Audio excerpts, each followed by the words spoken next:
It's the first game of the weekend. Pittsburgh Steelers at the Baltimore Ravens. It's 4:30 Saturday afternoon, and the Steelers are favored by 4 because Lamar Jackson sitting. It's going to be Tyler Huntley, Pro Bowler, starting in this game. And Steelers need the win to get into the playoffs. Yeah, they do. And this is a weird game because Baltimore, not only are they, they've decided they have not only just their decision come down to do they want to help Pittsburgh or not, right?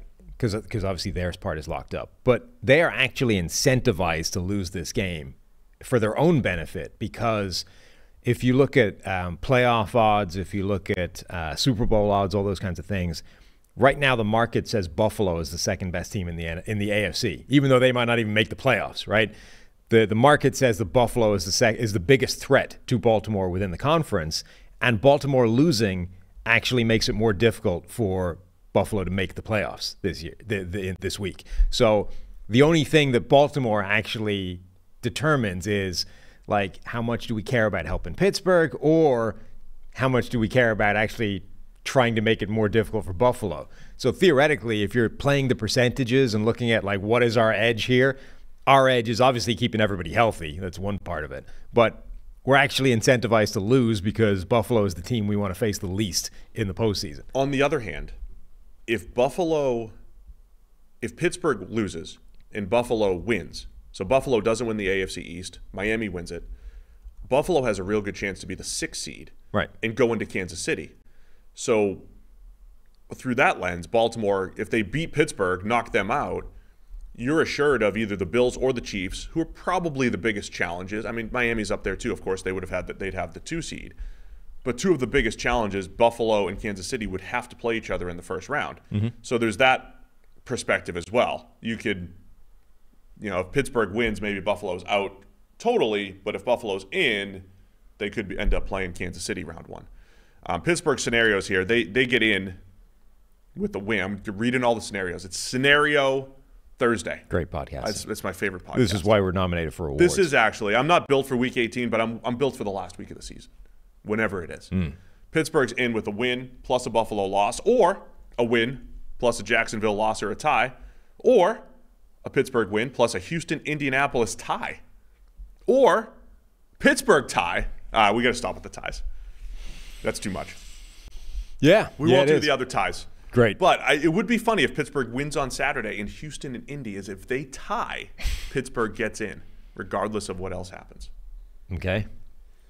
What else are we looking for in this game? I mean, the big story for the Steelers here is it's another Steelers-like season, pretty much for the 3rd straight year. Everything in Pittsburgh feels not great. How are they winning these games? How are they pulling it off? Remember, we're 8-9 games into the season. They had not outgained their opponent. Yeah. And they were still 6-3. They fired Matt Canada. They fired Matt Canada. First time since the Depression that they'd fired somebody. And it seemed like there was life from the offense, but not points. There was life, but not points. But only for like a week. With Kenny Pickett. Kenny Pickett gets hurt.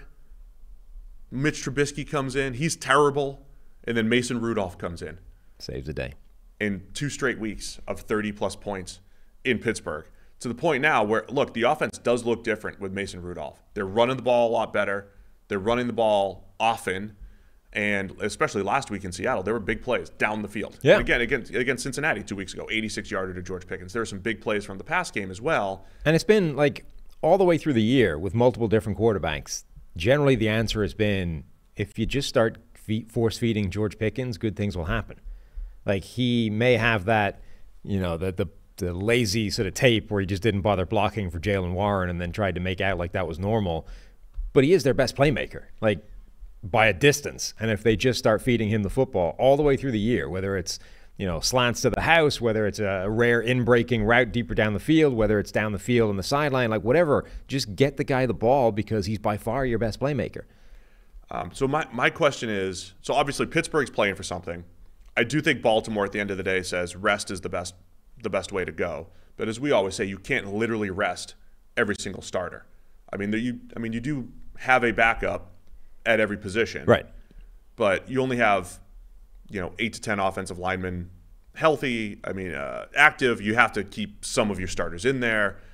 What can Baltimore even bring to the table here as a team that, by the way, is very good in the preseason all the time. And I think that's in part because of their depth, because they're just fundamentally sound in their depth.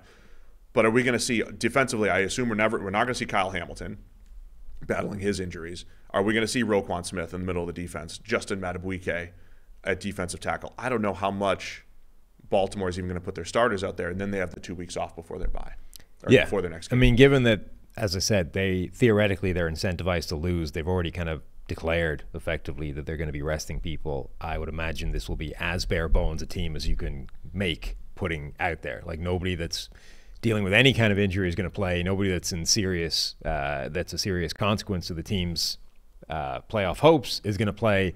It's going to be a preseason outing, I would imagine. All right, the line right now is 3.5. You had it at 4 when you put the lines in, so it's 3.5, and Pittsburgh's favored. Anything else you want to add to this? You got T.J. Watt. You know, the defense too. You've made the point. They've dealt with all these injuries. I think they're getting Minka back. I think they're getting some guys back here this week. But they've dealt with an overhaul in the secondary, but they've still rallied, and that has been the key for Mike Tomlin.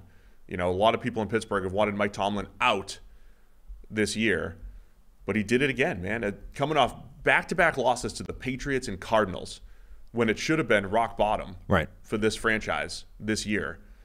Big Ben's calling him out and the whole thing. Then they bounce back. They're like, sure, we're going to win the next 2 games. And a tough one in Seattle last week to keep their playoff hopes alive. So Steelers favored by 3.5 here. Where are you going? I am going to go with Pittsburgh. I mean, they need the game. It matters to them. Doesn't matter to Baltimore. And I don't think Baltimore's backups are that good relative to Pittsburgh starters. Yeah, I think that's the key. I'll also take the Steelers to cover. It is interesting. The line's moving a little bit, in the Ravens' favor here as we get closer. Don't know how much information Vegas has as to who's going to play for Baltimore. But like I said, you have to have some sprinkling of starters in there. I'm just not really sure how many.